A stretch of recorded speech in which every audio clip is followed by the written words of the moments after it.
بسم اللہ الرحمن الرحیم۔ السلام علیکم۔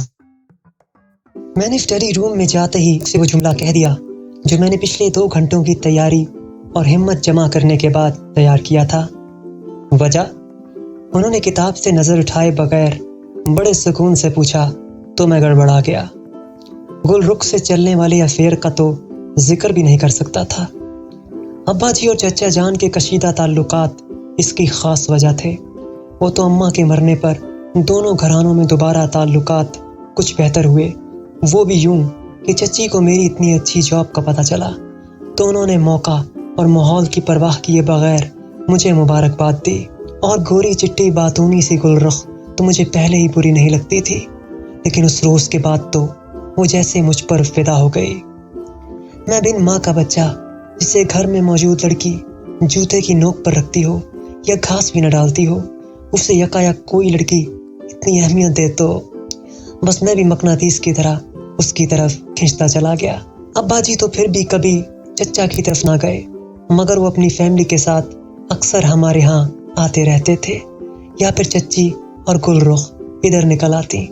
البتہ ابا جی نے کبھی گھر آنے والوں سے تیوری چڑھا کے بات نہیں کی تھی۔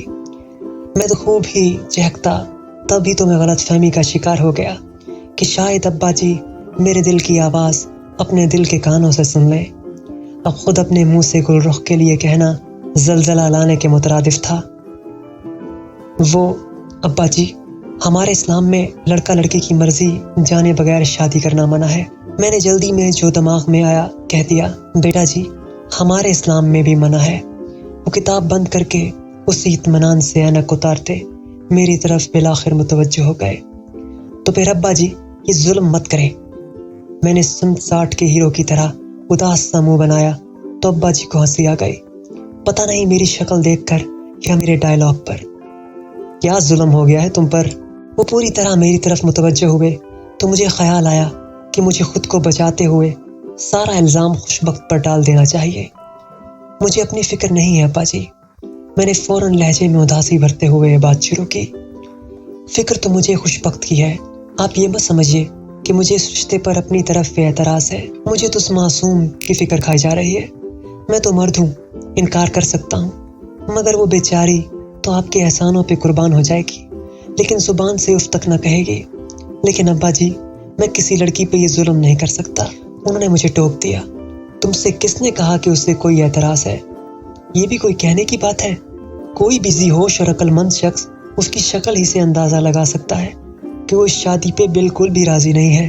مجھے افسوس ہے برخوردار کہ تم اپنے متعلق بہت بڑی غلط فہمی کا شکار ہو، کیونکہ یہ دونوں ہی خوبیاں کم از کم آج تک میں نے تم میں نہیں دیکھی۔ اور نہیں تو کیا ابا جی، اسی وجہ سے تو کہتا ہوں اس جیسی عقل مند، سلیقہ مند، سگھڑ، با اخلاق اور خوش گفتار کو اسی جیسا کوئی ملنا چاہیے۔ ابا جی نے پرسوچ نظروں سے مجھے دیکھا۔ تمہارے خیال میں یہ ساری خوبیاں اس میں موجود ہیں؟ آف کورس ابا جی، بلکہ وہ تو ایک پاکمال اور بہترین لڑکی ہے۔ اس کے لیے تو ہمیں بے غرضی سے فیصلہ کرنا چاہیے۔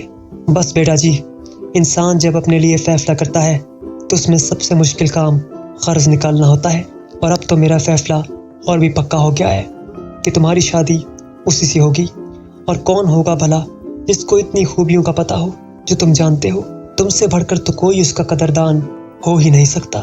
ابا جی سر دھن رہے تھے اور مجھے اپنا سر ٹکرانے کے لیے کوئی مناسب چیز نہیں مل رہی تھی۔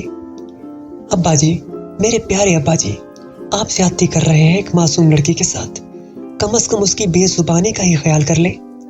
اب تو میری ہر صبح اسی منحوس موضوع سے شروع ہو رہی تھی۔ بیٹا جی وہ اتنی بھی بے زبان نہیں، اس نے کہہ دیا ہے کہ اس سے شادی پر قطعاً کوئی اعتراض نہیں۔ ابا جی نے تو میری بولتی ہی بند کر دی۔ اب سوچنے والی بات تو یہ تھی کہ وہ پھاپے گھٹنی مجھ سے شادی کرنے پہ راضی کیسے تھی۔ میری کن پٹیاں سلگ اٹھی، غصے کے مارے کچھ نہیں سوجا تو میں نے گل رخ کو فون ملا دیا۔ اس نے حسب توقع و عادت پہلے تو مجھے ہی برا بھلا کہا۔ تایا جی کو صاف بتا دو، اس کی ایک ہی فرمائش تھی۔ 100 بار تو کہہ چکا ہوں کہ مجھے یہ شادی نہیں کرنی، مگر تم ان کی ضد نہیں جانتی۔ میں تھک گیا تھا۔ اب اسے کیا پتا تھا کہ ابا جی ابھی تک دل سے ان لوگوں سے راضی نہیں ہیں۔ حد ہو گئی حمزہ، تم جیسا بزدل شخص میں نے اپنی زندگی میں نہیں دیکھا۔